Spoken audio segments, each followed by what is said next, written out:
Z-Biotics pre-alcohol probiotic drink is the world's first genetically engineered probiotic. Spring is here, which means more opportunities to celebrate warmer weather. Before drinks on the patio, that tropical vacation, or your best friend's wedding, don't forget your Z-Biotics pre-alcohol.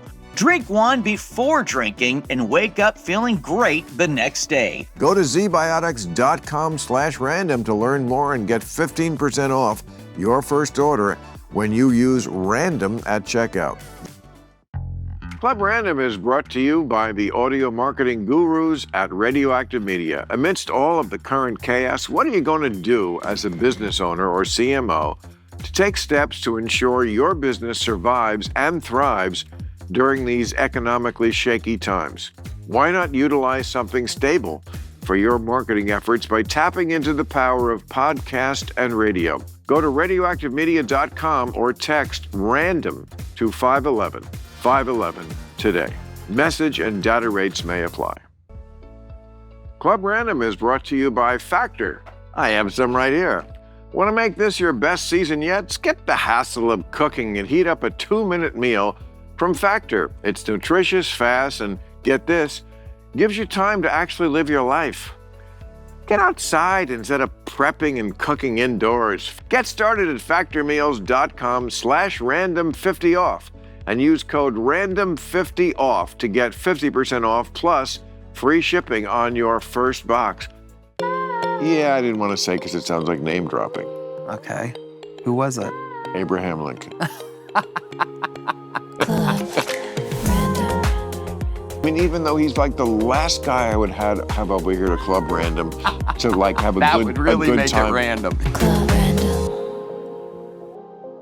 Guest here, I'm here. Hello. place swept up. How's it going, my man? How are you? Good. So nice to meet you. Tony. Tony Hinchcliffe, Bill Maher. A pleasure to meet you. The insult comic. I can feel the barbs coming. Should I not sit in the front row? No, you're safe. You're if I'm safe. in the front row, am I going to get spritzed with the comic barbs? You're not going to ask me where I'm from? No crowd work on you. No, come on. Do some crowd work. Ask me where I'm from. Where are you from? New Jersey. Come on. There's a slow pitch down the middle of the plate, bro. New Jersey. That is a shithole, indeed. Well, come on, you could do better than the shithole. Isn't that what you're Maybe I'll famous warm up. for? I like to feel the people and know them a little bit better than just straight up. Oh, ask me what I do. And then I say nothing, and you say, how do you know when you're done? And then tip your waitress. That's it. So you came up through the clubs, right? Yes. I Still started in the clubs? Yep. Started at the Comedy Store literally 18 years ago yesterday. My mom texts me every year on May 6th and reminds me. I forget. She texts me, happy anniversary. Well, how does she know that? You just tell her everything? Well, no, I told her that early on, and she marked the calendar, and she found it to be so interesting, my adventure into comedy and the whole Mitzi Shore thing. Moms are obsessed with finding out about, at least my mom found it so intriguing that there was such a powerful, diabolical, cool-ass woman that existed. She was all those things? Yeah. She was cool? Uh-huh. I never knew Mitzi. I mean, I auditioned, like, I was an improv act out here. Yeah. Not that you couldn't do both, but I was just not her type of act. She went for the more like, shall we say, theatrical. Yeah. Usually, not all of them. Letterman worked there. He certainly was a dry monologist. Yeah. Leno. But I felt like when I was there, and I go there now just for fun every once in a while. I think it's great to go. I actually heard you were there on quite the magical night, laying low. You were sitting back, and it just so happened, I don't even know if you know this story. I don't. It just so happened to be the night that the new, brand spanking new, that day, talent coordinator took over, which is a big deal. I think the last time they had a new booker / talent coordinator there was 8 or 10 or something years ago. And actually it was 5 years ago. And so it happened, and somehow, coincidentally, on that night, a comedian or whoever was supposed to go up wasn't there. And there was a young lady who we all know, Nicole Buchanan, sitting in the back of the room, who wasn't a paid regular. And the new talent coordinator, who everybody's loved forever, but she was just a bartender and she worked her way up to being the booker, the trusted tastemaker of the store, got Nicole Buchanan to go on stage, and you watched, I don't even know if you know this, you watched a young lady that was so funny that everybody knows and loves become a paid regular right in front of you that night. I certainly remember, I don't remember the names. Yeah. But I do remember this highlight of the night was a Yep. woman comic. Yep. I mean, it often is, by the way, when I go there. Yeah. I mean, not that the guys aren't funny too, but I don't know. I just think this person was a scream. Yeah. And I did not know that story. Yeah, she's great, and I've known her forever. She came up in the little roast battle world. Well, it's the one I'm thinking of. Yeah, it is. And that's funny. You said that, a talent coordinator. Yeah. When I started in New York, the MC was the talent coordinator. There was no talent coordinator. They basically deputized one of the comedians. It was the plum job, because then you weren't fighting City Hall. Otherwise, you were fighting City. You could either fight City Hall or be City Hall. If you were the MC, also got paid $50. Yeah. The comics got cab fare. $50 a night. Wow. So yeah, that was it. And then that's the person who like made all the decisions. You go on, then you go on after him. It was I don't remember anybody being corrupt about it. Mm-hmm. But it was certainly someone's personal taste. But then again, of course, it always is. Right. Yeah. I mean, is that your so memory interesting. of starting out at the Comedy Store? You thought it was fair, or you thought it was like? Ooh, when I got to the Comedy Store, it was a very interesting time, because obviously Mitzi Shore was really sick. She had already had Parkinson's for 15 or 20 years or something. Really? Yeah, but she would come in and watch showcases, and most importantly, she would call all the time. And I took on the job of being the phones guy at the Comedy Store when I got there. So I would work from, like 11 a.m. to 7 p.m. Answering the phones, which back then, because the Comedy Store didn't have a website until very recently, that's how they sold tickets before people would come in.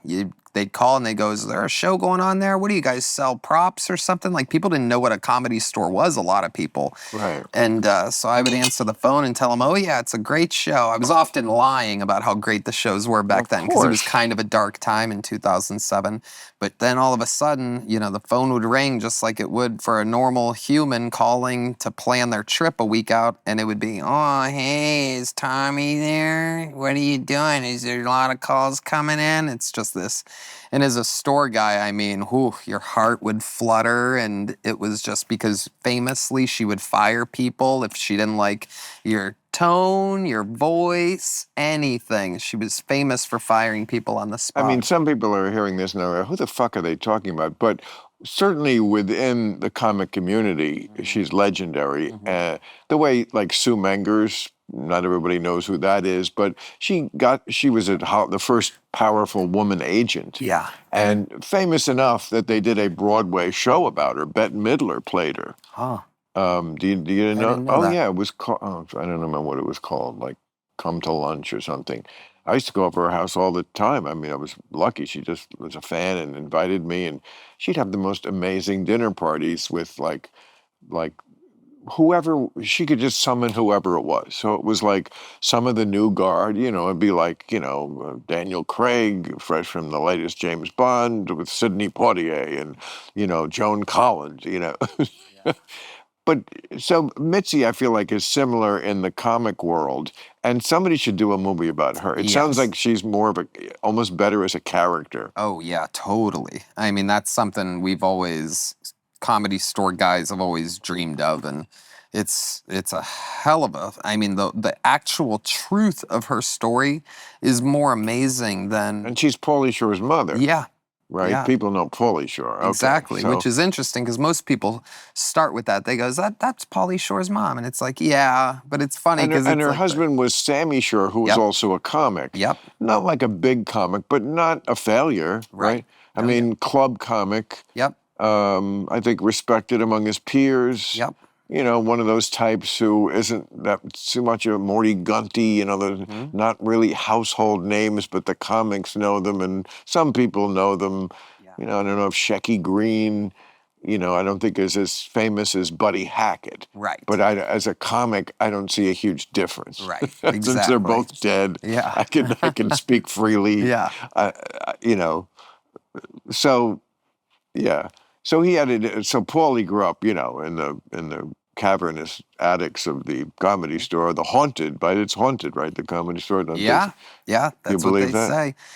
Have you ever seen chairs move? Or, I hate that I have, but I did see a little something one time. It was the crazy. I hate that I saw it because it makes you sound you know crazy. What? Just always tell the truth. Yeah. That's my thing. I always just, you know, they got mad at me for telling the truth about the Trump dinner. I was like, Yep. I'm just going to tell the truth. And people, so just tell the truth. You know, I understand your apprehension because it's like, well, then people say I'm this moron who believes in ghosts. Yeah. Look, I ain't a moron and no one thinks I am.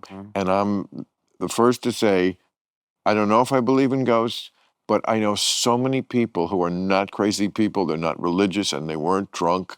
They swear to me and they saw something that is just, for lack of a better word, some sort of ghost or spirit. So what is your story? I had been there about I have not. I hadn't either. Like I said, it's one of those wacky things where you're like, you gotta be fucking kidding me. And it hits you differently than you think it would when it happens. And I don't even know. Maybe it wasn't. It could have been anything. But it's funny because everybody, especially when you work there, especially when you work there all day and all night like I was when I got there at 22 years old, the whole first year or so, I was looking for one and hoping to see one. You know, I'm not stoned every night, looking around the corners, feeling creeped out. I'd be the one that shut off the lights in the rooms and you'd be looking and you didn't see anything. And then one day, middle of the damn day, sun blazing, it's like 1, 2, 3 p.m., somewhere in there. And I took a break from the phones to go smoke a cigarette. So you have to walk like down a hall and through the dark belly room because all those lights are off during the day. And when I broke the pathway into the belly room, there was just a weird feeling that happened. And then this human height looking jellyfish, like vibrating, kind of see-through, but like it's kind of, I don't even know how to describe, kind of jellyfish-esque, just this weird blob. A ghost. Yeah, it certainly seemed like it. I know. Beating around the bush. I know. It look, drives me crazy. If it happened to Abbott and Costello, I believe it. If it happened to the Bowery Boys, it could happen to anybody. Yeah. Here's the crazy part of the story, is I didn't tell anybody. You ready for this? This is where shit gets weird. I didn't tell anybody at all because I didn't want anybody thinking, oh, Tony's high or nuts or almost passed out or whatever. No, not at that time. Even if you were, I got to say, and this wouldn't hold up in court, but, you know, the truth is different than what holds up in court. The truth is, I don't know, yes, I guess when I was 19 and I got high for the first few months and it was just almost an out-of-body experience, but I've been smoking for 50 years. I could be high. Exactly. And I still don't see ghosts. Yep. And I'm not close. I wish I could get that high. Yep. Same. So, I'm at 22 years of smoking pot every day. If you, so if you say, even if you were high, I still don't think it would make you see a ghost. I mean, it's not. It doesn't make us hallucinate. Exactly. Exactly. So how long were you there in the room with the ghost? I'd say probably 5 to 10 seconds. And you froze, or you froze, and then I walked away. You would think you would run, right? But you don't feel. But it did stay there the whole time. Yeah. It didn't go first. It didn't go first. Well, I think that says something about the ghost. It looked like it was. There wasn't like a face to it or anything. Right. But it looked like the way it moved. It seemed like it was surprised to see me, as I was to see it. I'm sure. Well, yeah, I'm sure it was. I mean, it's not going to have a face. It's not Robert Downey. It's not a rom-com. It's a ghost. But the belly room, which you referenced there, by the way, that's for people who don't know the Comedy Store. It has 3 rooms, but the main room, which is like the big room, and then the original room, which is a smaller room, but also, you know, the same comics Yep. play it. It's all good comedy. And then the upstairs, the belly room, which was the room for women comics. Yep. So what's the ghost doing hanging out in the women's locker room? Exactly. So I walk away and I don't tell anybody. This is where shit gets crazy. Is later that night, the house piano player of 35 years or whatever, Jeff Scott, Wow. we always had a tradition where right before we opened the doors, because I would switch from being a phone guy to the front door guy at 7:30 or whatever, we'd set up the chairs, he would set up his piano, his keyboard and everything and get the room right, then we'd have the room right, and then we'd go smoke a bowl. We'd come back to the original room and open the doors. And I'd see people and he'd be playing the fucking ragtime on the piano. So this is where things get interesting. The exact same day that I saw whatever the hell I saw, we're going to smoke. He's walking ahead of me. He walks through the bar. We're going to the back to Sacred Ground, that little alleyway. He gets ahead of me because I'm saying hi to a waitress in the bar area. And then by the time I'm almost to that door, he's walking by me, now this direction, like he had seen a ghost. And I go, Jeff, where are you going?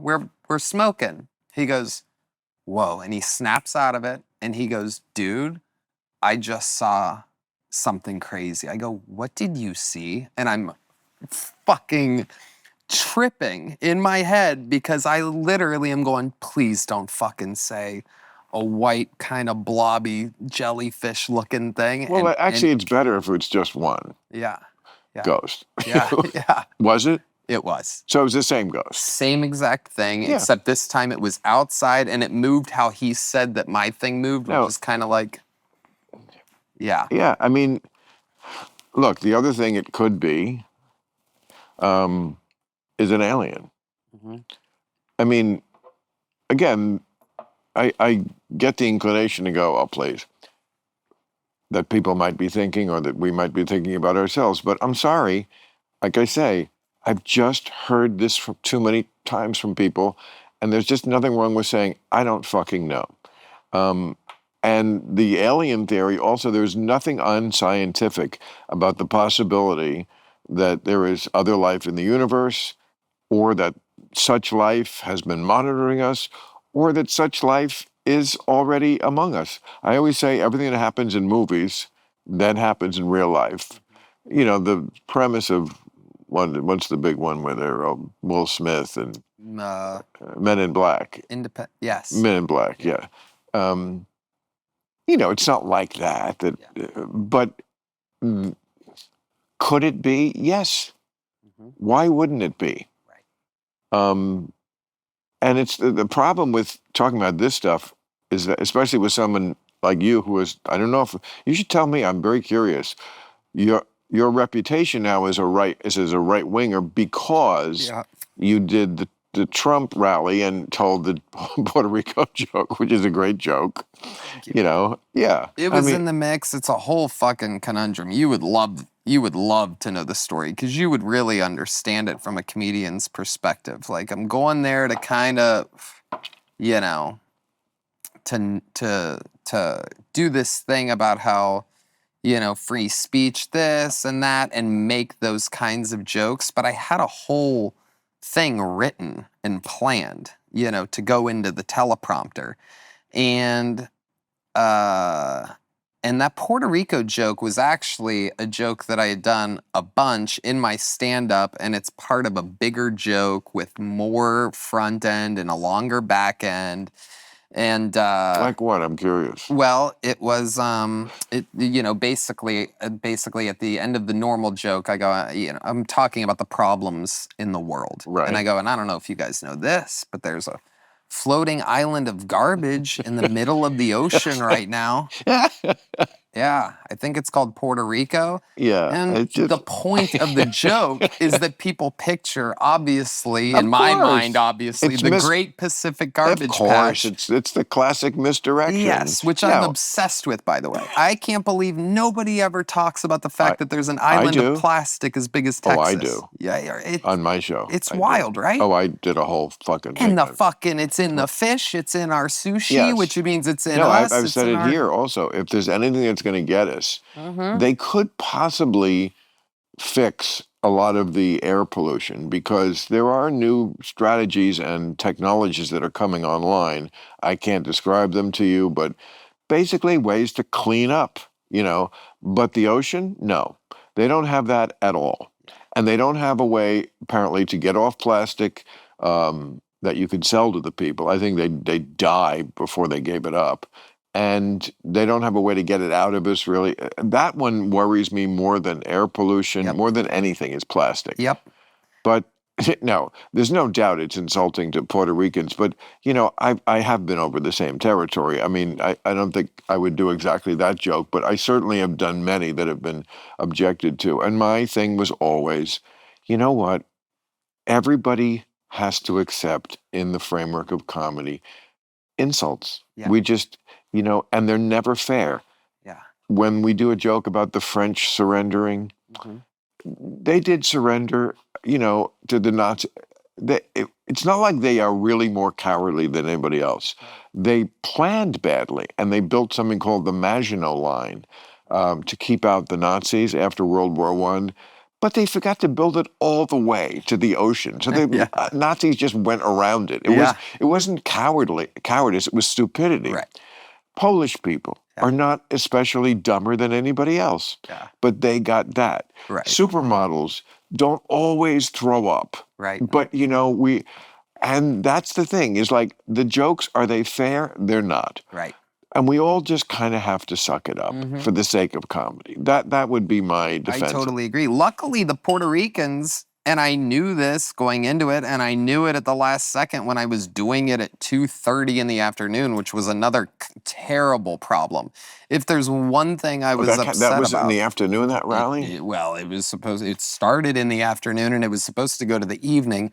When I got there, I go, when am I going up in this thing? And they go, you're up first.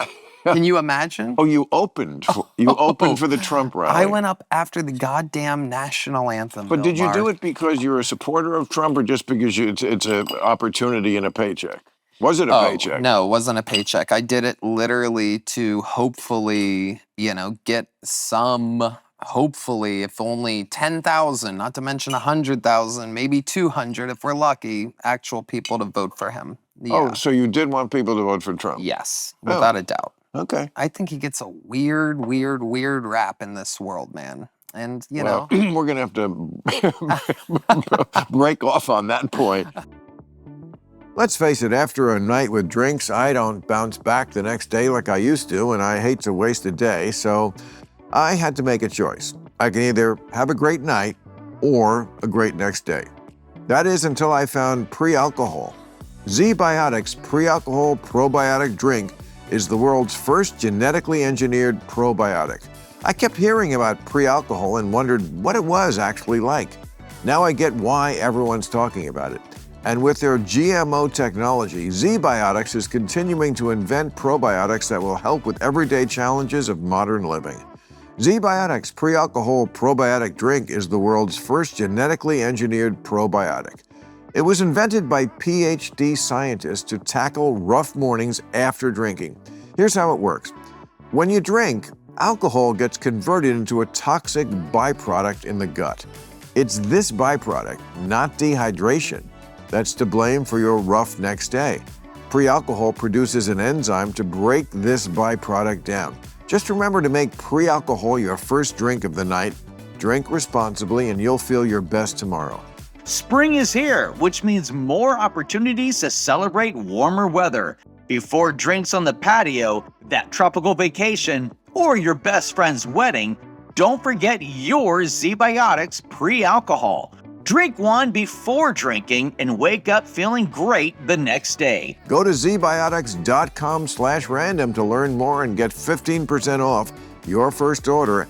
when you use random at checkout. ZBiotics is backed with 100% money-back guarantee, so if you're unsatisfied for any reason, they'll refund your money, no questions asked. Remember to head to zbiotics.com/random and use the code RANDOM at checkout for 15% off. Club Random is brought to you by the audio marketing gurus at Radioactive Media. Amidst all of the current chaos, what are you going to do as a business owner or CMO to take steps to ensure your business survives and thrives during these economically shaky times? Why not utilize something stable for your marketing efforts by tapping into the power of podcast and radio? Audio marketing can make your brand stand out above your competitors, and it's more cost-effective than social media alone. My friends at Radioactive Media know the recipe to launch, optimize, and scale performance by building compelling audio campaigns which work. For advertisers who want to reach the right audience with the right hosts and programs, you need to speak with Radioactive Media. Text RANDOM to 511-511. They believe in the power of audio so much, they even use it themselves right here, right now. Go to radioactivemedia.com or text the word RANDOM to 511-511. Discover how audio marketing can surpass your current strategies with new and innovative ways that sound better. Go to radioactivemedia.com or text RANDOM to 511-511. Text RANDOM to 511-511 today. Message and data rates may apply. No, I'm my thing. I talk to everybody. Yeah. And it's okay that we disagree on that. I just didn't really know until this moment I thought maybe you just were doing it for a gig and because you believe in free speech, but you're not really a Trumper. But, I always say you can be against Trump and not hate half the people in the country who like him. And you can't write them off. This is the controversy I just went through when I had dinner with him and to some, very kind of woke people who always hated me because they're so woke, and I just have no patience for those people. Yep. And I do think I won that one because people understand, especially since I went right back to my job of doing what I've always done, which is criticizing him as much as I did before. It's not like I was taken in by him. Right. But I was going to be honest, and also I think it's great to have an open dialogue, Absolutely. no matter who it is. And it's just so pointlessly illogical to think, as the Democrats, some of them do, that if you have no power, which they have, you lost everything. You fucking lost everything. And now you're also not going to talk to the people who have the power. And Trump is the kind of guy, I knew this even before I went there, but I certainly was confirmed. He's the kind of guy who everything is personal relationships. Much more than, say, a guy like Obama, who was very logical and all business, and I don't think anybody felt like they were really close to Obama, personal. Maybe like Valerie Jarrett or some people around him, but not other politicians. He wanted to be friendly with everybody, but that's not this guy's different. He comes from real estate and he comes from business in New York, and so the idea that you think you're going to do better by screaming, running out of the room, I'm not talking to you, is just so bizarre to me. Yeah. Who did he do that to? What? I didn't see that. Who did he do that to? Do what to? Run out of the room saying, I'm not going to talk to you. Well, they're saying that to him, about him. The people who are criticizing me. You're exactly right. And I find that to be a very... Say, how could he have gone to the dinner? Oh, yeah. Gone to the dinner? Oh, yeah. It's dinner. At the White House. How could you not? Exactly. It's, again, it would be different if I came out wearing the red hat. Yeah. It's okay, somehow this succubus, put his snake tongue down my throat, and now I'm, but that's not what happened. Right. And they just can't quite give it up, some of them. Oh, I think that is a quality that is across the boards to the far left. They are absolutists in the way of, if you show any respect to the President of the United States, and let's not forget, he's also a former President of the United States. So it was a guy that, when I was going in to do that rally, the goal, it wasn't just to swing a few 1,000 votes, hopefully, of whoever listens to my podcast or whoever liked my silly performance on the Tom Brady roast or whatever. It was Right. also to fucking have the president go, that was cool. Thanks, man. That's Okay. awesome. I liked your set. You got the crowd going. Which, by the way, I did. Of course, that room isn't mic'd for Did a he say that all comedy that to show. you? No, he didn't. I didn't get to talk to him that day. Tony, you must Yeah. feel so bad about that. You go and you're for him and you're working for him and you like him and me, nothing but vitriol for 10 years and I get the invite. Isn't it wild? But I said this when I did the piece on it when I got back. The best moment to me was when I brought in a list of 56 different insults he has said about me. I had it printed on a piece of paper, and he signed it, and it's on my wall. So cool. And it'll always be one of the coolest Hell yeah. artifacts in the. Yeah. And it's just it's. But here's my question that I'm Yeah. fascinated about Absolutely. because, like. I want to know if the comic community is different than the actorly community because the actorly community, the actors in this town, I won't mention any names, and there are I'm sure there are people who deviate, but generally, it is the epicenter of wokeness. Mm-hmm. And, I love show people, but I always say, I'm in show business, I'm not really of it. Mm-hmm. There is a difference. Oh, yeah. And, they just, they're full on in, let's say, Oh, yeah. on everything. So if you deviate from there, it's hard to find your place at a dinner.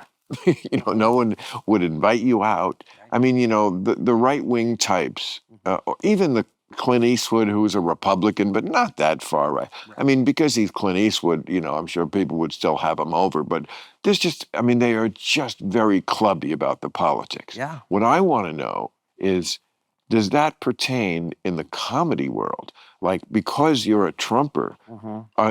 I'm sure most of the comics are not. Do they treat you differently? Are you in any way ostracized because of that? So here's what happened is I moved to Texas during the pandemic when they triple closed everything in Right. California. And there was no indoor shows, and I went and did I a know. show outdoors at the Magic Castle, performing to people in cars where the cars had to be 6 feet apart from one another. I swear to The fucking cars God. are going to give it to each I other? swear to Oh, fucking man, God. that was a terrible disease. Oh, then. Bill. And they gave people these clapper things, these little New Year's Eve noisemaker shaky Oh, I things. thought you honk your horn when you like it. I'm surprised they actually didn't think of that. But they gave people these noisemakers and they would hold them out their windows and it would go clack, clack, clack, clack, Your clack. car has a noisemaker built into it that sounds like a horn. It's called the horn. Yeah. It's crazy. But even still, funny, for 6 months, when the horrible forever flu happened, I did the monologue right over there. Yeah. We had this room the pool table was gone, everything. This was the studio where I did that. Then I did the editorial out there sitting on the lawn. We did the show here for 6 months. Some ways it made you more creative, but it was to do a monologue here. I wanted to keep the show as close to what it really was. I put on a suit and tie like I always had, and we had funny, cutaways to old audiences laughing, which was people loved that bit. And we had a laugh track. I would do the joke here, and then they would play, and I got through it. But I used to just walk out of after that taping, and of course I live, next door, so I'd walk home and it'd be like, I was so depressed. Like, Oh, yeah. Because usually after the show, there's a little party and blah, blah, and then I was just like in the silence of my house. And oh yes, we can't go out. And it was just like, and look, there are diseases in the world that I think might merit that are that dangerous. I just never thought it was that one. Exactly. 100% with you. So not only was I doing these stupid outdoor shows, but just like you were saying, I'm the only person I think that I know that has a weekly live show in front of a live audience for 12 years, every single week. Right. So what we had to do, because I do a show where I pull a comedian's name out of the bucket, they do a minute of stand-up, and then I interview them. I see it. So we ended up, you want to talk about fucking depressing. We ended up having people send in their minute sets. They're in their living room trying to do stand-up comedy. We had no laugh track, no recorded audience sound. So we're watching people do their sets, and then we would Zoom with them for the interview part. So how's it going? Well, not much of anything happening. Just been in my house playing video. Every interview was the same. Everything was the same for 6, 8, whatever months during this thing. We had no live audiences whatsoever, especially when you're used to that every single week, like I'm sure you were. It's just, you go through the craziest withdrawals. So when I went and visited Texas, and they fucking have them indoors, and the place is packed, and there's no separation. I'm like, what the hell? And I had the same experience going to Florida. Yeah. The first set I did when they let us, and it was like, oh my God, I remember what freedom felt like. Exactly. And the day, I joke you not, and this is the thing, because I would argue that we're more center than left or right. I think you'd probably be shocked to know how at least from my perception, centrist we are. I've been watching you for my whole life, by the way. My mom always made sure we had HBO, even though I was raised poor. So I kind of get you, and it's crazy that I'm considered a right-winger, or that Rogan is, or that Elon is, and these people. Anybody, I'm sorry, but anybody who is a Trumper, it's a different mindset that, he'd have to be extremely different to get me over there. Right. And he knows that. I mean, a lot of this stuff is just way too insane and too far out there. And again, talking about a third term, this stuff is just intolerable. I think he's goofing around when he talks. I think he knows how to joke a little bit. That was my editorial 2 weeks ago. Yeah. Like, once it starts out as a joke, and it's not a joke at a certain point. He's not going to go for a third term. Well, he finally said he's not going to. But Club Random is brought to you by Factor. I have some right here. Want to make this your best season yet? Skip the hassle of cooking and heat up a 2-minute meal from Factor. It's nutritious, fast, and get this, gives you time to actually live your life. Get outside instead of prepping and cooking indoors. Factor meals arrive fresh and ready to eat, perfect for any active lifestyle. With 45 weekly menu options, you can pick gourmet meals that fit your goals. Choose from Calorie Smart, Protein Plus, Keto, and more. Factor powers your day with satisfying breakfasts, on-the-go lunches, premium dinners, and guilt-free snacks and desserts. It's easy to savor more this spring. Factor meals pack in the flavor with none of the fuss. I love Factor, delicious meals made in minutes. That leaves me more time for me to do what I'm really good at, making you laugh at things that probably shouldn't be that funny. Get started at factormeals.com/random50off and use code random50off to get 50% off plus free shipping on your first box. That's code random50off at factormeals.com/random50off for 50% off plus free shipping. Club Random is brought to you by the Freedom from Religion Foundation. You ever been on a road trip where one person insists on controlling the music? You're just trying to enjoy the ride, but now you're stuck listening to nothing but their favorite band. No discussion, no compromises, just their way or the highway. Well, that's kind of what's happening with Christian nationalism. Some folks want to take over the wheel and force everyone to follow their beliefs, shoving religion into our laws, our schools, and even our personal choices. But hey, this country was built for everyone, not just for one group. That's where the Freedom from Religion Foundation comes in. Think of them as the GPS keeping church and state in separate lanes, just like the founders actually intended. So whether you've always been secular or left religion behind, if you don't want someone else dictating the trip for you, FFRF has your back. Join us. Go to ffrf.us/freedom or text CLUB to 511-511 and become a member today. Text CLUB to 511-511 or go to ffrf.us/freedom. Because when it comes to freedom, we all deserve to choose our own route. For membership information, text CLUB to 511-511. Text fees may apply. I mean, the night I was there, he was talking about it with me. He said to me, well, I know how you feel about it, so, we don't have to argue, but there are ways you could do it. And I said, no, there are not. And, that's what they got mad at me, that I was honest about the fact that you can have a conversation with him like that, and it doesn't explode into like he is some kind of Jekyll and Hyde. Because if you did that during a press conference, he'd be like, "You're a disgusting person." Well, yeah, I can. And he would just go into that other guy. Yeah. And that guy just, and they're so mad at me for like pointing this out. Like, I'm just pointing it out. You do with that what you will. Right. I'm just pointing it out. I'm not saying it. I'm not even giving an opinion on it, really. I'm just saying that's what my line was. I went down into the mine. This is what I found down there. Yeah. Now you make your judgment what you want to do with that. Yeah. Yeah. I find it all so interesting. It's wild. You said Doge was a disaster. What do you mean by that? He said we're going to save $2 trillion.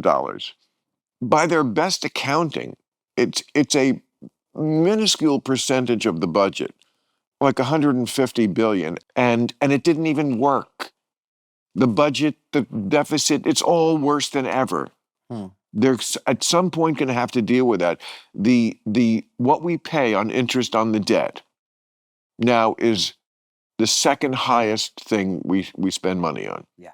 There's the only other thing we spend more money on is Social Security. It's more than Medicare. It's more than defense. It's $1 trillion just to service the debt, just to give banks money for loaning us money. And how long can that last? And they're not making it better. He's not fixing that.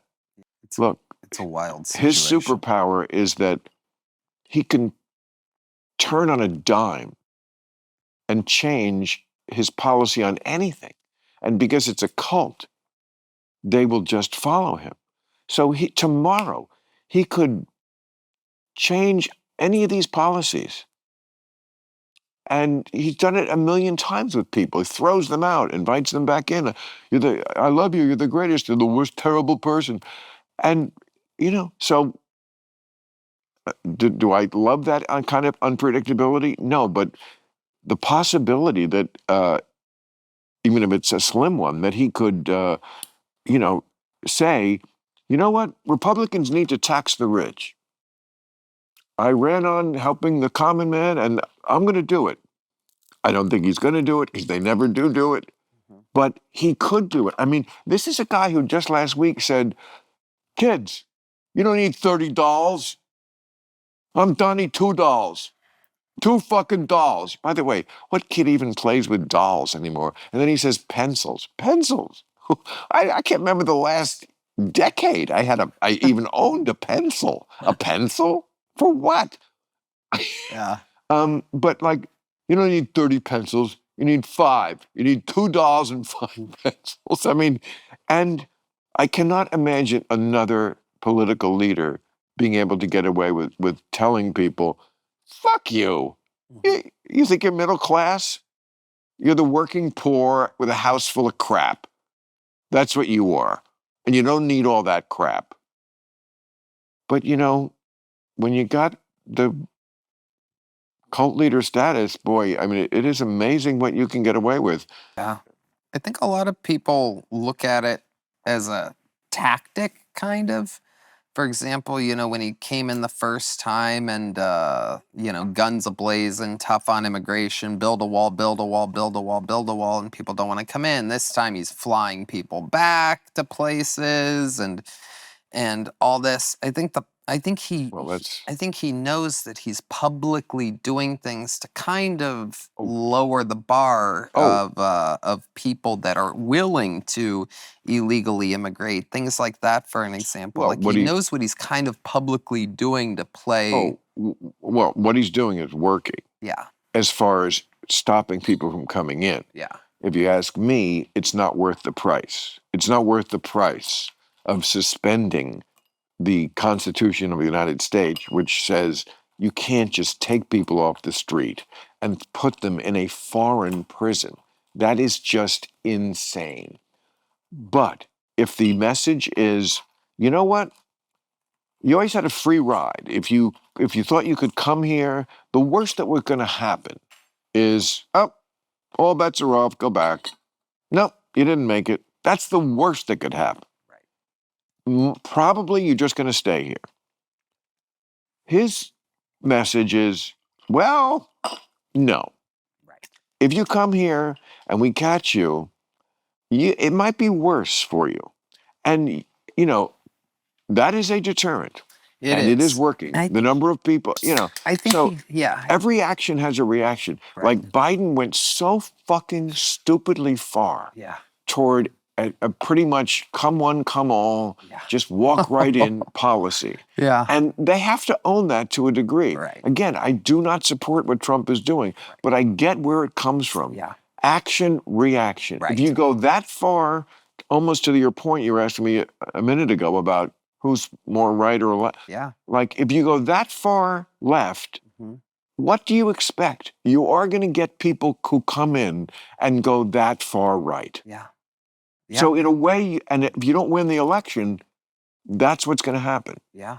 So Democrats have a lot of looking in the mirror to do. No doubt. I find it all very interesting and moving. Like I was saying, so let's just go back to the question. But nobody shuns you.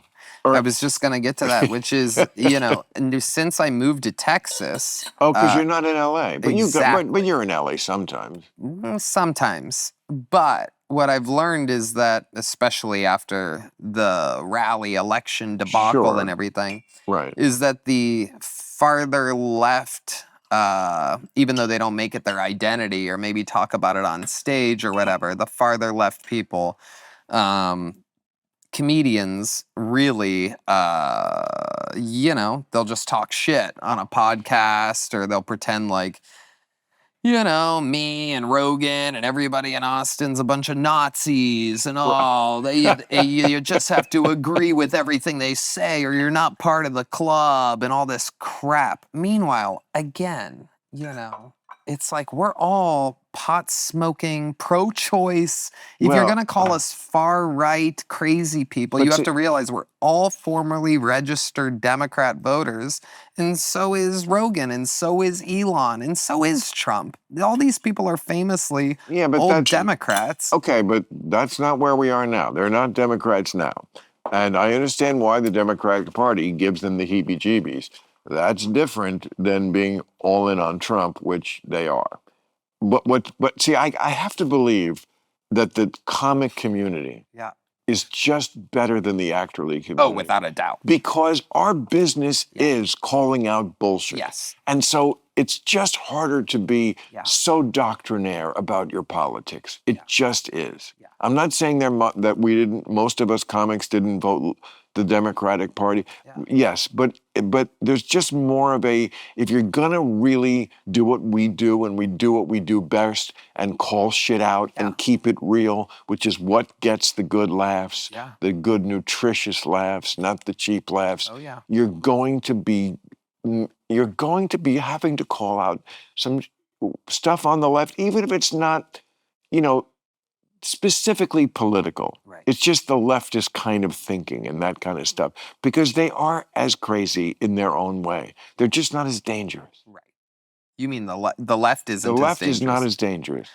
Because they still believe... I would say that they are. That's an interesting one. Because it seems like the right-wingers are the ones with the guns and this and that, and we'll take... It feels that way, but I mean, all of a sudden, the last few years, I'm looking at who the mass shooters are and this and that, and it is creepily... Well, I'm talking about our way of life, which is governed by the type of government we have. Yeah. And they are still... constitutionalists and institutionalists. Now, have they nibbled at the edges? Yes. Have they invited, as always, like we were saying with the other thing, there's always an invited backlash when you go too far. So, you know, did Joe Biden do things that were imperial presidency things? Yes, of course he did. He said in his own words something like, well, the Supreme Court said I couldn't give student loans, but I'll find a way. Okay, that's not nearly what Trump is doing, but it invites that kind of argument from the right, which says, you know what, they all do it.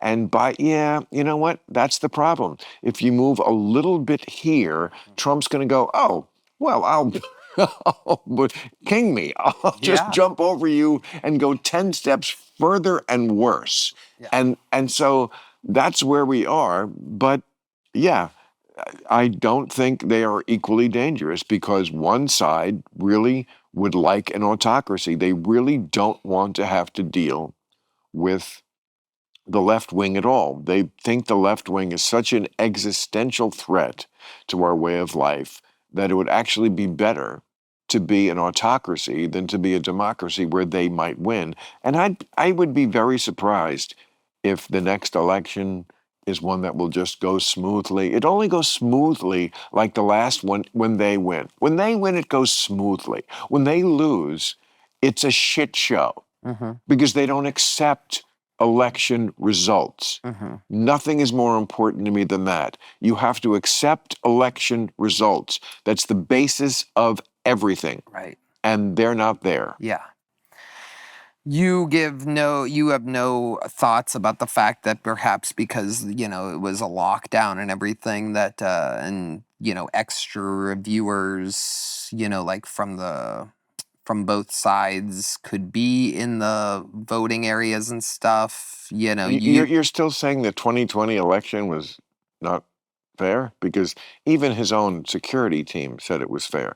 I get it. A lot of Republicans have. I mean, Right. that's a dead horse that you got to stop beating. No, I'm not saying that. I'm not saying that I think that. But there were a lot of votes that didn't vote this year, and those votes were for the left. Well, he lost. He ran 3 times. He lost 1 and won 2. That's pretty good. And you just got to be, just be cool about it. I used to do a bit in my act about, you ever watch the end of a football game? Okay, what happens? These coaches whose whole life is football, they have no life except for Bill Belichick, who's fucking a 24-year-old. He changed it up completely, and I give him all the props in the world. But otherwise, coaches have no life. So when they lose the game, it's like the worst thing in the world. But what do? They put on a face and they walk across the field and they stick out their hand and they said, "Good game, Andy. Good luck next week against the Packers." That's what a man does. You don't say, "I never lost, I could never lose." And, until they get their head wrapped around that. But it doesn't even matter. I'm much more concerned about what's going to happen in 2028. And, look, it could very well be he does step aside and that he lets Vance and Rubio fight it out because it looks like he's setting them up to be the 2 heirs. And then they run against Pete Buttigieg or whoever. And lots of things could happen there. And Vance or whoever could be the next, and absolutely could happen. Or what could happen is that Buttigieg wins and they just don't accept it. And that I can't accept. I think it's a very Trump-esque thing, specifically him, to not want to acknowledge or admit a loss. I wouldn't say that's possible. I wouldn't say that is possible. Yeah, I wouldn't say that's a trait. Possible, and it's also possible that Trumpism, that's part of it. And his crowd wouldn't accept. I mean, look, Mike Pence is like persona non grata in the Republican Party. Because he did the right thing. He's a doofus, though. I mean, I agree with whatever. He did the right thing. He did do the right thing by admitting that, the election results were the election results. They were. Right. But Pence is a doofus Maximus. And of course. My point is you think I like Mike Pence? Right, of course. No, but like J.D. Vance. But I do like Mike Pence. I mean, even though he's like the last guy I would have over here to Club Random to like have a that good would really good make time. it random. Well, you'd have to go all caps on random if Mike Pence is fucking I would love to sit here and smoke and blow pot smoke in Mike Pence's face. That would be awesome. But you know that he won't. He's so religious that he won't. What is it that he won't do? He won't be in a room with a woman who isn't his wife Oh, unless the wife is there too. oh, oh, that's a psycho. Oh, that's a guy that can't control Yeah. himself. That's wild. Well, as if he needs, the security of his wife there. Otherwise, I mean, these chicks would be up on Mike Pence's jock. They'd be like blowing him on the dance floor. Are you kidding? Yeah. No. Yeah. I mean, that's who Mike Pence is. Right. Mike Pence, he's a Christian, super duper. I mean, that was always what he was. He was a governor of Indiana and, Yeah. very conservative state, conservative guy, white hair. Yeah. I always said he looks like the pilot in the airline video they show before the flight. Have you gotten to meet J.D. Vance? No, never met JD. I got to tell you, all that I know about him is that this guy's a badass, because when my stuff was going down that week, Trump wasn't, he was kind of off rallies. He was just laying low for a bit. And J.D. Vance was taking the questions. He was out there kind of doing little rallies and taking questions from the people. And every single day, and trust me, I was watching like a hawk, and we get sent the clips or whatever just happened.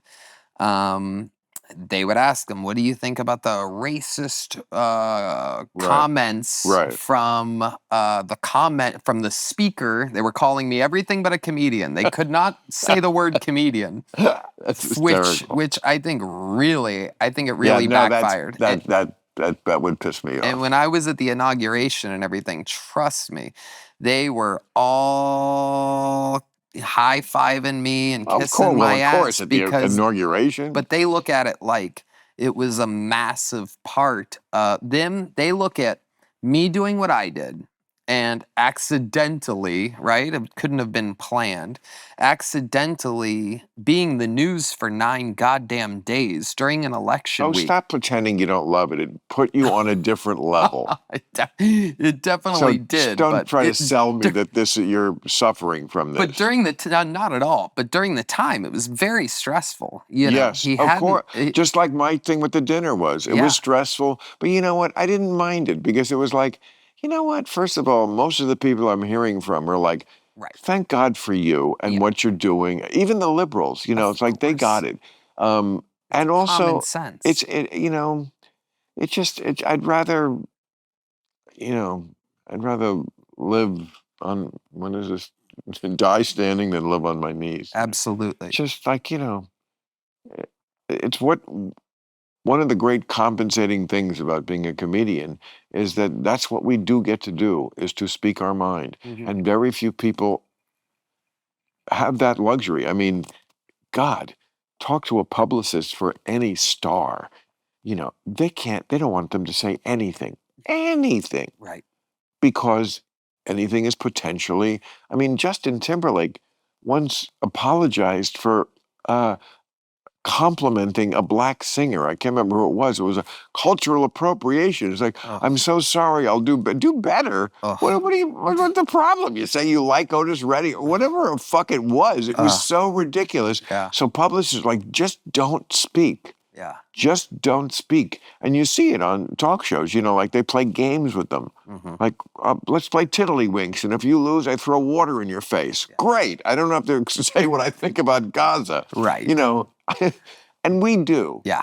And, there is somewhat of a price to pay sometimes, and you could fall off the ledge, Yeah. But I don't know. The ability to speak your mind, priceless. Absolutely. Absolutely. And I rode that wave, but my point is J.D. Vance that entire week, he was taking these questions from the press like that. What are your thoughts about the racist comments? And he would nail it every time, day after day. What do you say? First of all, it's a comedian. I don't know why you're calling him a speaker. He was a great. comedian Oh. defending free speech, and where has our sense of humor gone? Right. How do you not know that was a joke? That's clearly a joke. Maybe it wasn't the right time or place. Maybe. I'm not even saying. Like, he was just taking the questions like he was a comedian. Like, he understood the perspective of the mission. And, So if you ever, again, common sense. if you ever get a gig where you're playing to a left-wing crowd, I have a way you could do this joke and slightly change it, and it would still work. But think of some island where like only like rich white people go. So there's a floating island of garbage. It's called the Bahamas. It's called Cayman Islands. Yeah. You will be perfect lifted out on their shoulders. I am actually doing an entirely left-wing audience tonight. What? Yeah, because I'm performing at the Comedy Store here in LA. Oh. And will you be greeted by any sort of backlashy, sort of like, oh, he's on tonight? Or will they be like, he's a comic and that trumps Trump? They won't know until I'm up there because I'm a secret, unannounced pop-in. But I will feel it from 20% of the room. Assuredly, Right. the good people, the girlfriends of the excited the excited boyfriend's gonna be like that, and there's always a few just angry. Yes. Right. They can't wait to show me. That's funny. Because they can't hide there. When I stopped doing the road last year, but like for so many years I would see somebody in the front row, and it was in there who was like this. Arms folded, like stone face. And it was just invariably the husband of a woman who loved me, liberal woman, loved me, and dragged the husband. Yeah. And I let it go for as long as I could in the show. And then I would just talk to the guy, and I would just point out, I know, you're the big, tough guy. You're the conservative. You're the tough people. And yet you let your wife drag you to a show you didn't want to go to. I do the exact same thing and reverse it. And I go, and here you are stuck watching me because you were too insecure to let your man go out tonight without you because you think he'll fuck somebody else, and one day he will. No, I got a better way to make him feel worse. Yeah. You're so worried your man is going to go out and fuck somebody else. Nobody wants to fuck your man.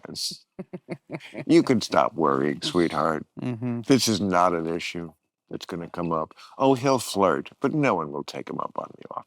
So let him go. Let him fly. Free bird. It's fun when you see those people out there. It makes me, when I'm performing, and I'll see it and I'll ignore it, and I'll see it and I'll ignore it, and I'll keep going, and the whole time I'll glance back, right? And I bet you would too when it happens to you, and you're trying to break them, right? You're trying to see maybe this one will get them, right? The angry face person to break. And we don't fight. If you get them to break, which happens a lot. Yes. Because eventually they can't help themselves, right? That's the great thing about comedy. And even now, right? I'm kind of leaning into this whole, you think I'm a racist thing, but I'm just obsessed with different cultures. I love stereotypes. This is kind of the theme of currently the stuff that I'm working on, is I'm actually leaning farther into this type of thing where I'm saying what I love about America is that we can all laugh at each other. Like, black people do this, and Asians are bad at this. And so now I'm really going for it. And it's so funny because they'll hold strong on the things that affect them. Of course. But then all of a sudden you're into something that doesn't affect them, or they don't have an Asian friend, or they don't have a black friend, or they don't have a this. And you find the thing that they agree with and they crack. And they do. People that try to have a bad time, people that try to not get comedy or purposefully find something unfunny, those are the most rewarding ones to get that laugh from. Well, I got great advice when I was complaining about a shitty crowd once. And a great comedian said to me, that's why they're here. Because they're not in a good mood. They Ah. came here for the medicine of laughter. And you're the doctor saying, "What the fuck are you doing in my office when you're sick?" Yeah, that's interesting. Yeah, that's why I'm in your office, because I'm sick and I need what you can heal me with. Yeah. So why are you mad at me? Wow. Do you remember who told you that? Yeah, I didn't want to say because it sounds like name dropping. Okay. Who was it? Abraham Lincoln.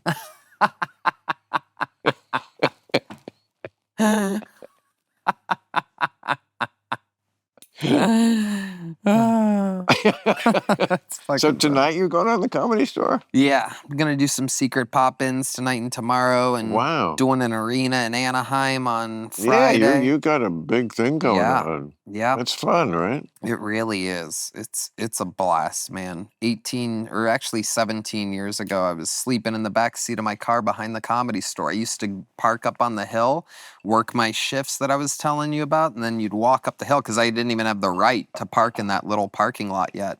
So I'd walk up the hill, go get my car, pull it down, and then pull it all the way behind the Comedy Store, get in the back seat, sleep in the fetal position, wake up at 8 a.m. or whatever, go shower in the main room, green room, Wow. and then go work the phones again, trying to write jokes. You're so lucky Yeah, that you had that experience, yeah. because everything that comes after is you're able to enjoy it because it wasn't handed to you. You're exactly If it's handed to you, you can't ever really enjoy. I'm so glad I'm not a Nepo baby. yeah. I mean, I know Nepo babies, they're not any worse than us. They're not, Mhm. but they're also not, you know, it's just stop telling. It's like trans women and biological women. Stop telling me we're the same thing. Right. They're not, it's not a bad thing, but just tell me we're the exact same thing, because it just is easier to be a Nepo baby in this business. This business, first of all, if you're a internet outlet, a magazine, any place, anything with publicity, what do you want to cover more? Joe Schmo or Big Star's child? Right. Which is a better story? Yeah. How's Johnny Depp's kid doing? Right. How's Yeah. Bob Schmohawk's kid doing? Right. You know, and I'm not picking on her, and she's a fine actress, and they're all good, and blah, blah. Very often they're very good because it is in their blood. Just Yeah. the way athletes, which is completely different because you actually have to be good. Mhm. But a lot of kids who are fathers were pro players are good because they hung around the stadium. So by the time they get to the stadium, it's not like, "Oh my God, I'm in the stadium." It's like, "Yeah, I grew up here. Mhm. What's the big deal?" Yeah. Yeah. And Dad taught me how to hit. Yeah. And Those were. Dad was Rod Carew Yeah. or Exactly. whoever, you know. Yeah, where I grew up in Youngstown, Ohio, a very, very at the time dangerous. But the most dangerous neighborhood in America is Appalachia. Where's that? What do you mean? The city? The It's not a place? city. Yeah, like in the mountains. What do you mean? Jesus, didn't you go to high school? Yeah. Appalachia is a region of the country. I think it stretches across 8 different states. Mm-hmm. It's where the hillbillies live. You ever see Winter's Bone? Mm-mm. No? You should. Yeah. You'll love it, being a hillbilly. Check it out. It's Jennifer Lawrence's first movie. It's an indie movie, but it's about um, Appalachia, which is, I mean, it goes through Tennessee, West Virginia, Kentucky, um, Coal Miner's Daughter. Have you ever heard of that? Yeah. Loretta Lynn, Butcher's Holler. A holler. What's a holler? It's a place where people live. Like it's like a ghetto for Yeah. fucking rednecks. Mhm. Okay. Um, that's the most dangerous place. Yeah. Because, you know, like they don't take to revenuers in there and government people, and like they got their own law and their own shit going on in there. And like really, law enforcement does not want to fucking mess with these people. I mean, they mess much more with the inner city than they mess with Appalachia, Yeah. you know. And like Winter's Bone, it's just an amazing movie. Does not have a false note in it. And I say that as someone who would not know what a false note was Yeah. because I'm very far from Appalachia. Yeah. And yet I somehow know it doesn't. So you're originally from New Jersey and then you came straight here? Not straight here. I mean, I went to college in upstate New York, and then after college, went to New York City, which is where the comedy clubs were. You know, the Comedy Store was certainly out here, but I wasn't ready for out here because that's where you went after you Right. were ready to do Johnny Carson. Yeah. So, you know, there were three clubs. The three big clubs were the Improv, the Catch a Rising Star, and the Comedy Store. There was also then the Comedy Cellar, which I know is still thriving. So, you know, you did as many sets as you could every night. On the weekends, you could do 6. You could do 3 in the early show and 3 in the late show. You were always running to a cab to get you downtown so you could go run in right off the street sweating to do your show at the Comedy Cellar. It was How exciting. crazy. That's how Austin is now.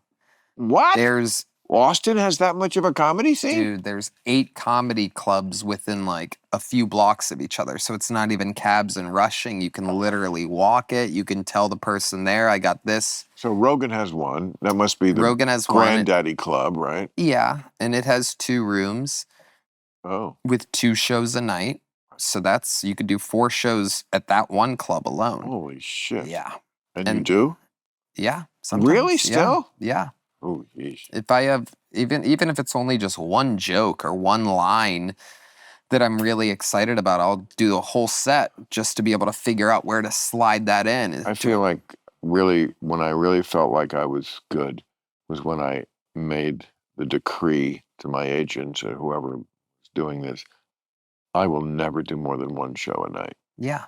You know, because sometimes they offer that, like, oh, we can sell 2 shows. Right. Sorry, I always hated a second show. Yeah. When you're doing the same jokes. Right. I got bored of my act just doing 1 show a night. If I even just over the weekend. Yeah. One reason I'm saying it's a reason I stopped doing it, but one thing I will not miss about the road is I would basically go every other weekend out. Yeah. And I would, it was such an easy thing. I'd take up my own plane. Yeah. I'd go to fucking Cincinnati or wherever, do a show Friday night, stay over in that city, fly to the next city the next day, do the show, and fly right home. I was only out of my bed 1 night. It was the cushiest way to do a show. Yeah. I still really didn't like the fact that on the first night, my act wasn't enough in my head. So I wasn't saying it as good as I possibly could. Totally. And the second night, I was bored with it. Right. There was like no middle. Yeah. Yeah. No, you're spot on. That's exactly how I feel. And yeah, I'm at an interesting place now because it was always forever. It was comedy clubs. 2 shows on Friday, 2 shows on Saturday, and it was. Did you ever repeat the same joke Of course.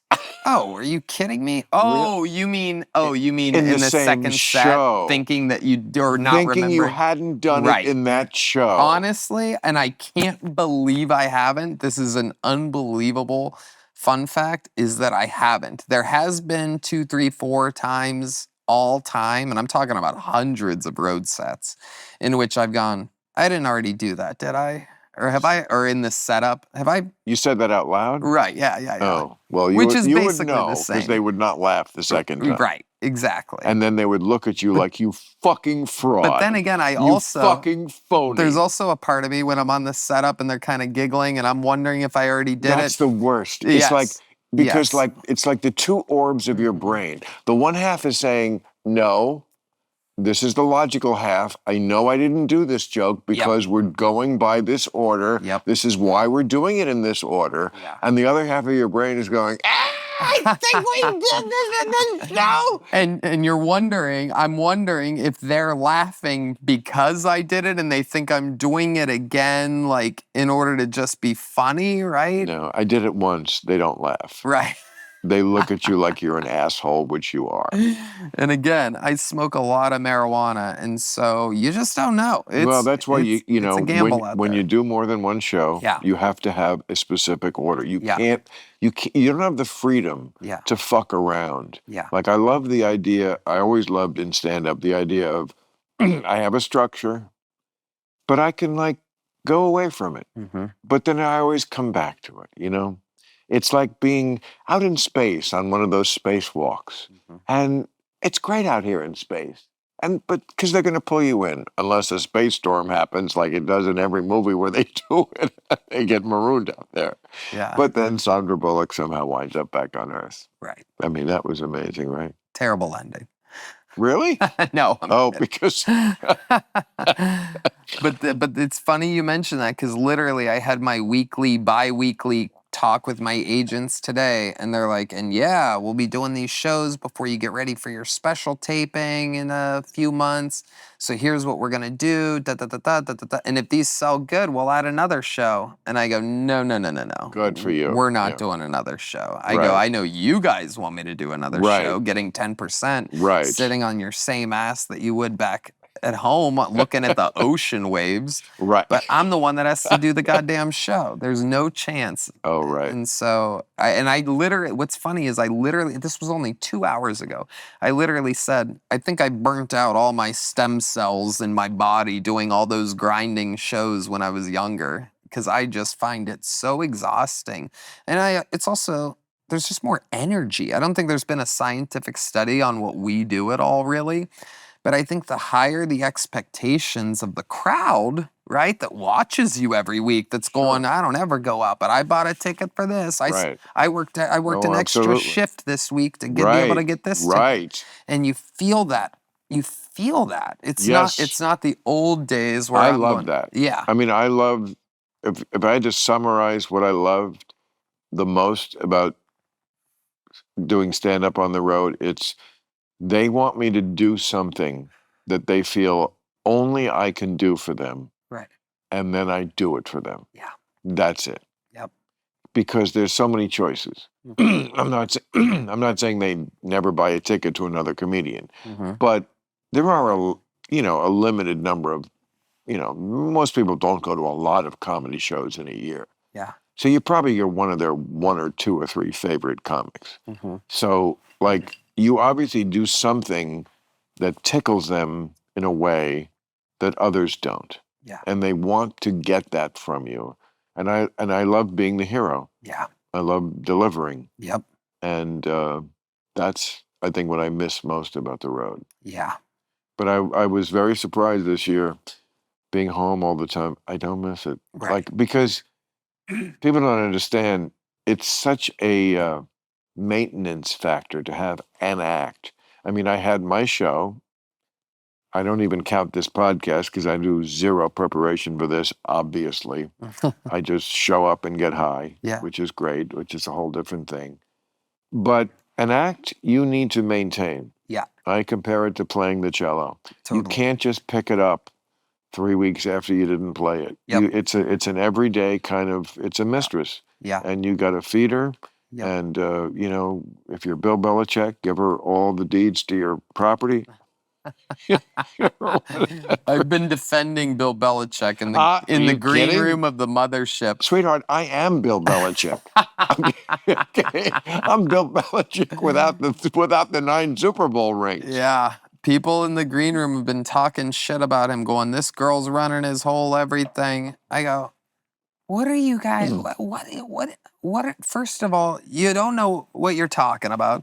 Second of all, it's proof that they were in the right, that the camera was pointed at her strangely during this interview. Strangely. Right? Right. They knew what the fuck they were doing. I go, we're here in Texas. We hate the mainstream media, and meanwhile, we're going, oh, man, CBS exposed the fact that Belichick's being controlled.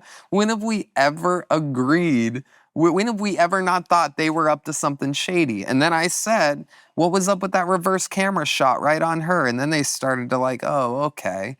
But it's so true, man. It's like everyone wants to see, I call it my Game of Thrones theory. When Game of Thrones came out and became the biggest show in the world back in the day, I think people started a thing in their heads where they wanted to see kings fall. Because they were. Yeah. Once every few weeks or months or whatever on that show, you were watching a new person gain the Iron Throne or this or that. And we want to build them up. Really? That's what happened on that show? You didn't watch it? I should have, I'm sure. I watched the first season, and I watched the last season. Oh, that's an interesting little sandwich. You know what? My problem is dragons. I'm not a fantasy guy.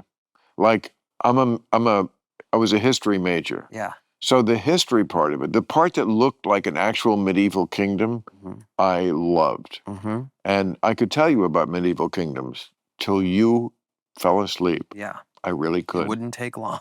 I know. So that I like, but like once you bring in the dragons, I'm kind of like, I just can't hang with I'm dragons. with you 100%. But Only they have been able to do it correctly for me. yeah, They made it. I liked the last season. I Yeah. mean, it was, and I especially appreciated the last episode, which was a tribute to Shakespeare, lost on the critics, I must say. 100%. That's another thing I get in arguments about all the time. I What? defend that last season of Game of Thrones to the tooth and nail. Well, it was et tu brute. I mean, you have to kill tyrants, Mm-hmm. is what Shakespeare was saying in Julius Caesar. And it was very that. And I just don't think the modern audience gave a shit about any of that. Yeah. It was like, does the handsome guy Right. get to fuck the blonde English chick? Right. I mean, I don't know. But it was, look, I'm always thrilled when HBO has a huge hit because it only helps me. Totally. I mean, Totally. the show ends and it's so. And don't forget, this week on Real Time, 100%. Bill Maher has some Again, fucking egghead that like. I'll say it again. I was raised super poor, but somehow my mom always made sure. I think it's because my dad used to visit once in a while to watch boxing matches because Boom Boom Mancini, a famous old boxer, A is member, also yeah, sure. from Youngstown. And so, Oh, he was from Youngstown. yeah. Okay. So I think she only did it so that he would hang out sometimes once in a great while. But when you say very poor, what are you talking about? What, were you eating Cheez-Its from a dog bowl? Not that poor. That would actually, yeah, I mean, first of all, Cheez-Its aren't the cheapest thing. I know you might not know. You've been making it for No, a when while. I was poor, I Yeah. was very poor. I was Yeah. very poor from 18 to 27, like Mhm. college. I mean, I didn't think of it as poor because we were at college, but like when I look back, like, are you kidding? I lived in fucking slums. They were slums. Ithaca, New York was like Appalachia, by the way. Appalachia, even though it's not officially part of Appalachia, yeah, Ithaca, New York, if you take away Cornell University, it's Appalachia. It's like fucking hillbillies. Very rural, very out in the country, very Trump country. Mhm. I'm not equating the two necessarily. Okay, but like, You know, being a Trumper isn't, what you're calling a Trumper isn't that crazy. I mean, he did win the popular vote. that doesn't mean it's not crazy. That does not. Those two things are not. Yeah. Okay. Right. That's fine. Look, Yeah. you've been talking to me for what, an hour and a half? Yeah. Do I seem like a guy who hates you because you voted? No, and I'm the same and I way. never will That's be. why I think Exactly. you're, I believe it am. or not, Whatever a you're going to say, I centrist. am. I think you're. Oh, I am. Yeah. I am. I'm And I center think left. I am too, believe it or not. I am. Well, I I- am center left. To me, a Trumper is far right. Hmm. There are old school Republicans. They are hiding right now, but they do exist. That's center right. Trump is different.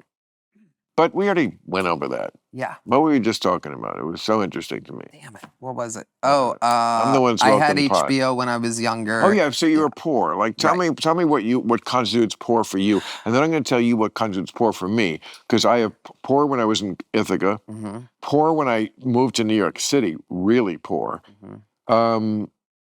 It wasn't until I moved here where I had the cheapest apartment you could get because it was California, your standard of living was so much higher. Mm-hmm. There was a bird outside your window instead of a bus. Yeah. Yeah. Mic drop. Yeah.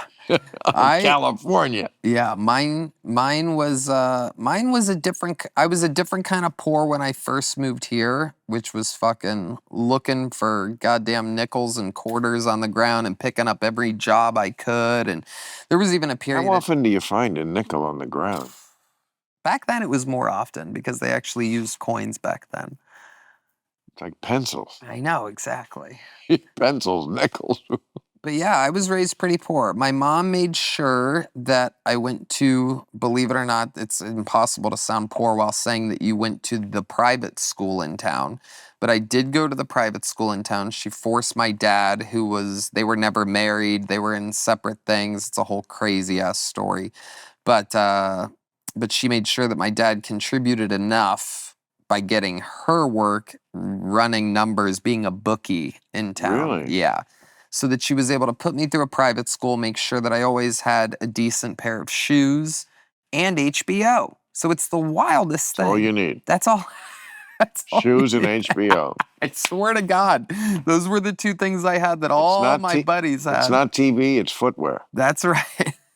But man, it was a game changer for me. The comedy specials absolutely 100% contributed. My last one was the best. Have you seen my last one? No. Oh, I'm not going to watch yours till you watch mine. Okay, deal. Why didn't you watch my last one? I don't watch anybody's specials on TV. I like seeing them live. I can relate to that. I see enough people live to where I like waiting. But you would like my last one. Oh, I'm positive I would. I'm not kissing your ass. I've been a fan forever. I mean, all my initial politics and everything of anything about politics was through you.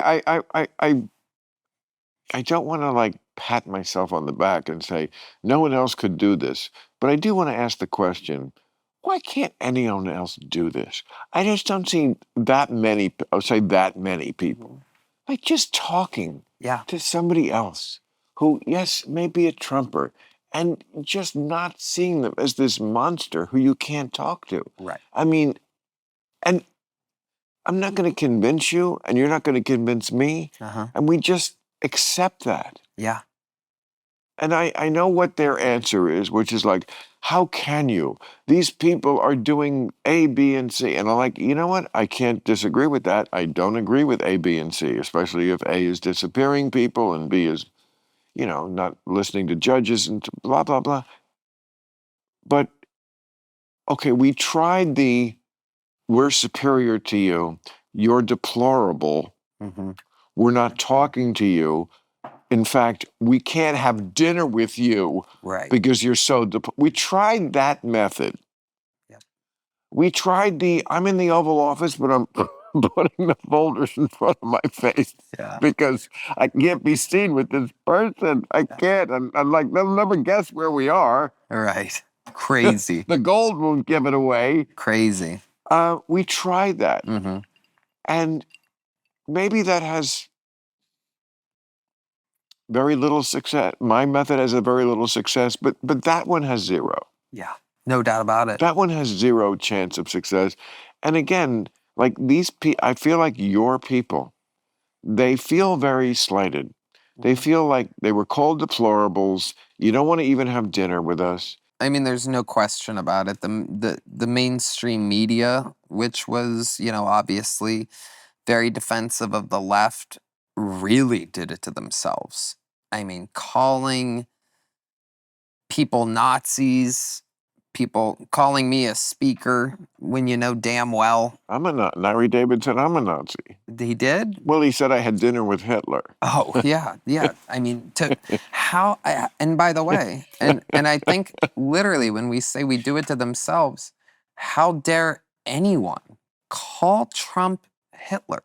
That is such an insult to the Jewish people. That's exactly what I said when I did an interview about it. That it's among other things, first of all, as soon as you play the Hitler card, you've kind of lost the argument, unless you're really dealing with Hitler, which, yes, we're not. But agreed. It is quite insulting to the ones that Hitler... I mean, Hitler, I keep calling him the goat of evil. He's the goat. Oh, yeah. You can't...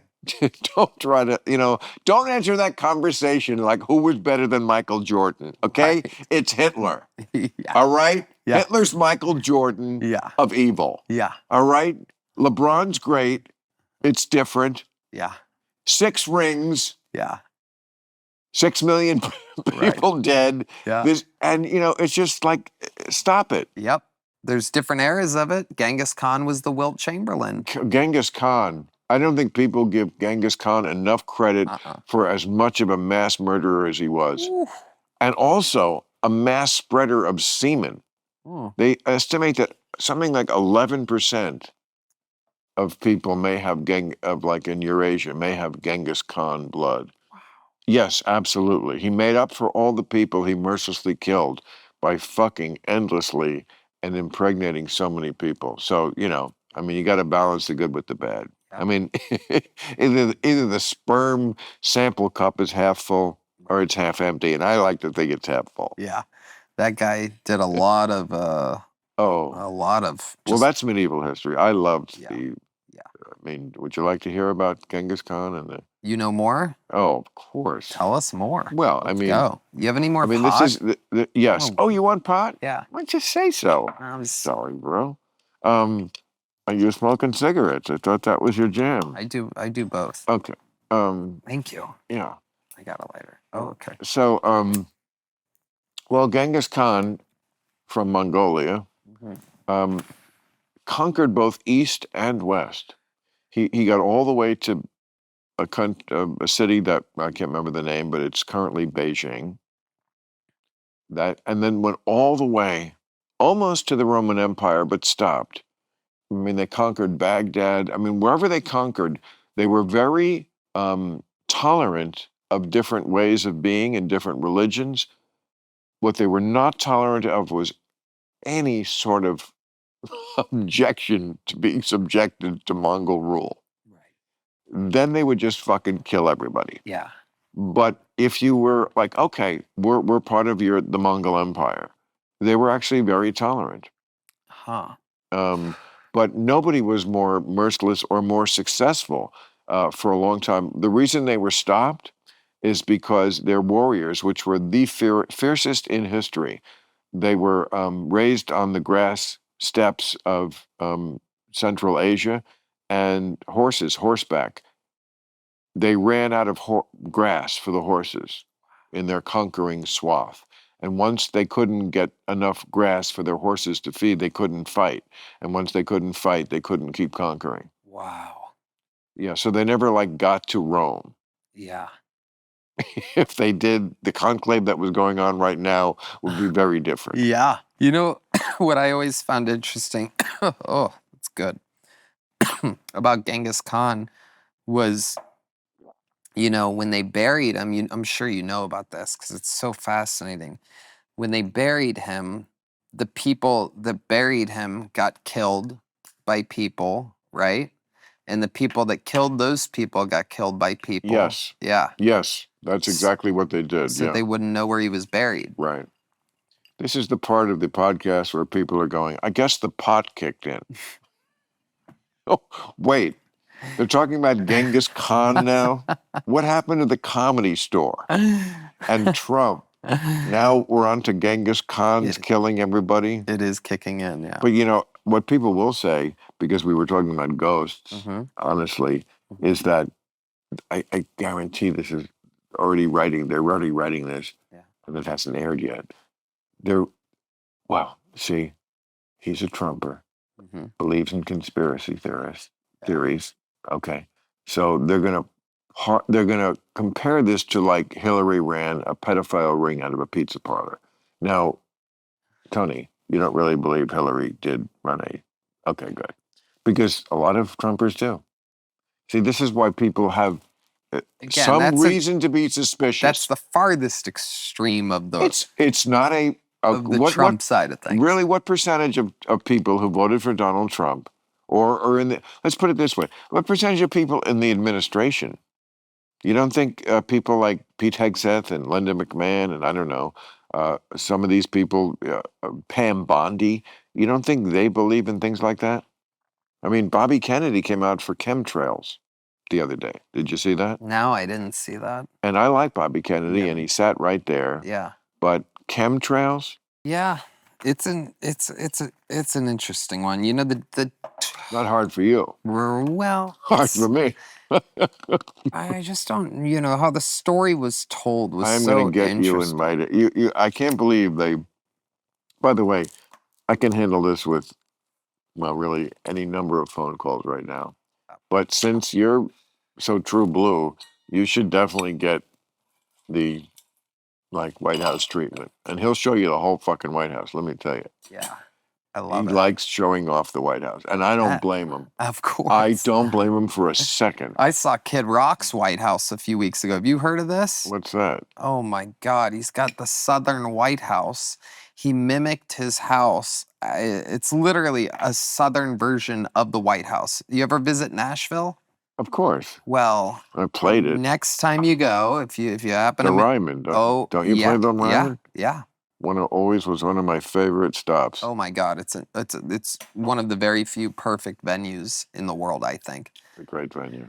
But I just did this a few weeks ago. I did my podcast in the Bridgestone Arena 2 nights in a row, and Kid Rock was a guest on one of them with another comedian, and On the show. yeah, Mm.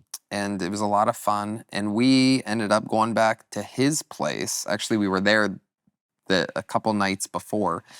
Anyway, he modeled his house after the White House. Like, it's built like the White House with secret doors and chambers and elevators and all this diabolical shit. And it is so fucking cool. He waited years. He lived in a trailer on the property for years, just scoping it out, seeing which way the water flowed and Wow. all of these different things. He's such an interesting, somehow classy fucking guy. I love him. You know, we became friends, and like I know So much fun. I know the left wing hates that, and you go fuck yourselves. I Yep. will walk into a room with the devil if I want to. You go. Yeah. But and again, there's another perfect example of a guy who like we don't agree, but you know that's okay. And it's funny that people have said to me recently, like, "Are you mad at Kid Rock because he took it?" I said, "Mad at him? No. I'm thankful that he extended the invitation. I do it again. Yeah. Not again, because I did it once. I don't make it happen here, okay? But no, I'm mad at him. The only thing I'm mad at him about is that he convinced me to get that shitty Bobby Darin album I got. Oh, you did? Oh my God, it's so terrible. And he convinced me it was like the greatest thing in the world. Damn. And you had to like order it on, I mean, it wasn't like on iTunes. You had to like actually get the physical CD. The CD? Yeah. Wow. Some record Bobby Darin made, like he was trying to be a hippie. Mhm. Like after his splish splash, I was taking a bath.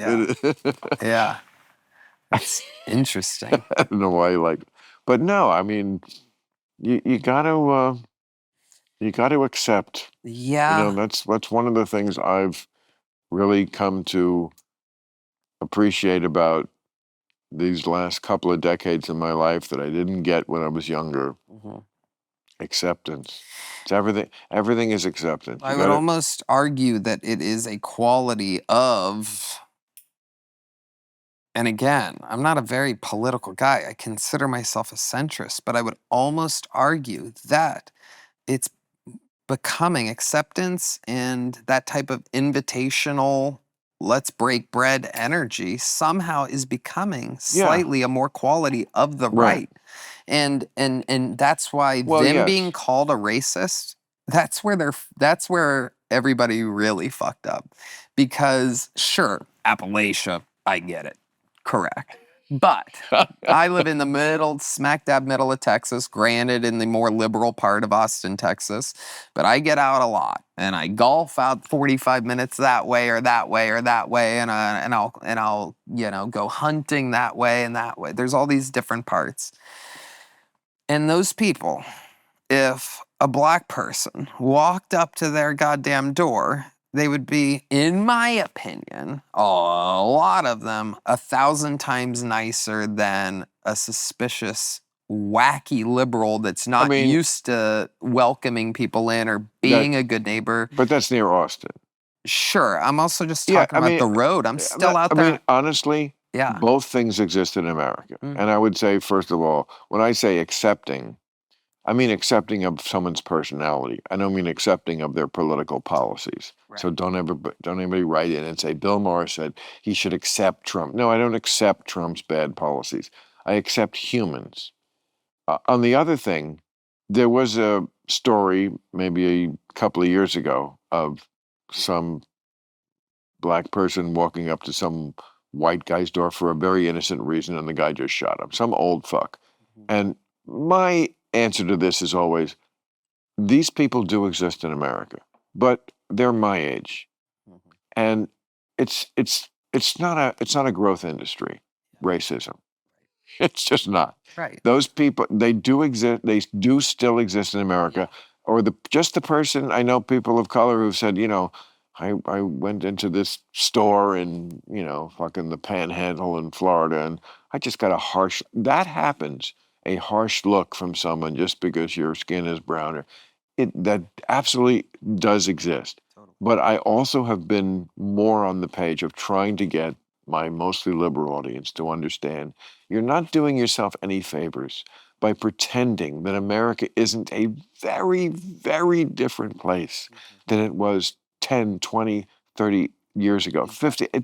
It's night and day different than 50 years ago. Exactly. I had someone tell me once that it's never been worse. I'm like, what do you mean it's never been worse? I brought that up in an editorial. Slavery used to exist. I said that in an editorial, quoting Kevin Hart, who said there's something about never been worse.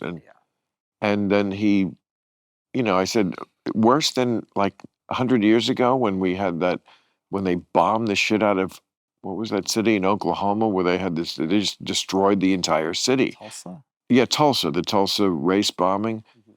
Worse than when Diana Ross and, Willie Mays couldn't stay at the same hotel. And he fired back about like, oh, we should be thankful that we're in the... No, I'm not saying you should be thankful.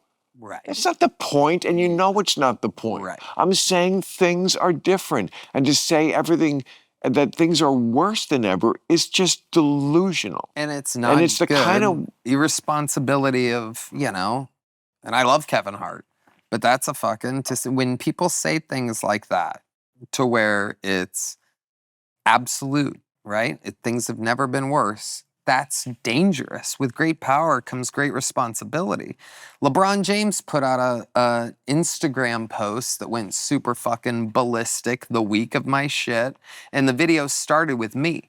And it edited out the beginning, the part of the setup, and basically the end. Yeah. Of course, we all have. But I mean, it's just... I really hate that. Yeah. That kind of thing is what makes me say to that wing of the party, yep, I'm an ally until you lie. Right. When you lie, yeah, then I can't be your ally. Yeah. And I just fucking hate a lie. Yeah. Just tell me what you think or what's the truth. Just don't fucking lie to me. Exactly. I'm just like like an abused woman. He's been lying to me. So much lying. If you just don't lie to me. But it really is true. Yeah. Like women, it's like, if people want to know like the main thing to do to not piss off a woman, just don't lie. Right. It's almost always the lying that'll get you. Totally. I learned that early on. Are you married? No. Never been married? No. Well, I was married for a short period of time. What do you mean? Yeah. It's like, oh yeah, that's right. No, I'm high as shit, but I was married for a couple high years. As shit, and I forgot marriage. I'm not sure about. I'm not married now. Now I'm not sure about the ghost. Again. All right. No. Now the ghost is very much in suspicion. No, I've been married. I'm not married. You were married? Yeah, just for a couple of years. It was fun. It was a good little run. Met a girl who we couldn't fucking separate at all for a week or two. We were having so much damn fun. She is originally from Australia, and so she goes, "My visa's up in a little bit." So, and I'm literally like, It wasn't even like. Damn. I mean, I have no regrets. We're still extremely like best friends to this day. I'm the godfather to her fucking stunning little son. Oh. And we're happy. She'll be coming. So you don't think she used you to Not at all. It was literally my idea. I know what it looks like. I mean, it was, and we had it was a blast. Looks like we should send her to prison in El Salvador. Is what it looks like to me. An immigrant who took advantage of an American, and we should probably deport without trial. That's what it looks like to me, my friend. She's an American now, thank God. Yeah, because of you, right? Well, I mean, once you marry them, they're good to go, right? It was even if they get divorced. It's not like they divorced the country. I don't even know the rules. I just know they weren't gonna. So why did it peter out? Well, at the time, You got tired of the sexual intercourse? no, it wasn't that. It was just, it just kind of, Usually it's that. she, there was some addiction issues To on sexual her. intercourse? No. Oh. Yeah, well, I mean, sex was fine. Everything was good in that department, but This was fine. No, it's got to be better than fine. it was great. It was 10 years Great, ago. sure. It was great, yeah. Now it's great. But I mean, And a minute ago it was my stupendous. ex-wife. Have you ever been married? Let's see. I'm very high, so I don't. I'm not. I'm going to wait and think about it. No, I've never been married. Wow. No, I have one of the proudest achievements in my life. Anyone Not ever- because I think marriage is bad, just because I think it would have been bad for me. Yeah. So the fact that I was able to stick to my guns, Yeah. and not, walk down the aisle. I mean, and of course, the more you listen to people who are married or were married, I mean, God, I just read that Michelle Obama, said that I hated my husband for 10 years when the kids were little. Who says that? I just don't understand that. Yeah. And then she said, but we've been together 30, so 10 bad ones. I think that's pretty good. I don't. Yeah. Like, I'm not on that page. That 1 decade of misery. Yeah. I can do that standing on my head. They're like a mobster who's going to Yeah. 10. I can do 10, please. Yeah. It's cray, Yeah. right? I would never do it again. You would never do it again. It was a one-time thing, yeah. I know myself well now. And what did you learn? Well, now things have just changed, It was a best friendship kind of, while obviously hooking up, and now I'm just kind of, as corny as it sounds, I just like my independence, and I really, really have found a way to be super comfortable, by myself. Doesn't sound corny to me. Yeah. Yeah. Some people lose their minds. They go, but don't you wanna, And it's like, don't you wanna, Don't you want to? yeah, don't you wanna do what let's take a look at our nights. That should definitely be a song. Yeah. Don't you wanna? Should be on that Bobby Darin album if it was any good. No, it should be on Dua Lipa's album. Or Charlie C. X to the Z, whatever her name is. I mean, don't you wanna? Because you're so right. That so sums up what the argument is to people like us from the usual, don't you wanna? And then my answer was always, no, not really. Love means not how do you make me feel? It's like, what's right for you? If I love you being happy more than I love whatever you're giving to me, that's when you pass into the actual love stage, as opposed to just, when I was younger, it was just, I love you. No, I love what you do for me. I love how you make me feel, but that's about me. That's not love. And that's okay, but it's just not. It's something different. So, all right, now that we've established that, I'm going to go to the end of the show. I hope I was good. I always get high on these things and don't know whether... No.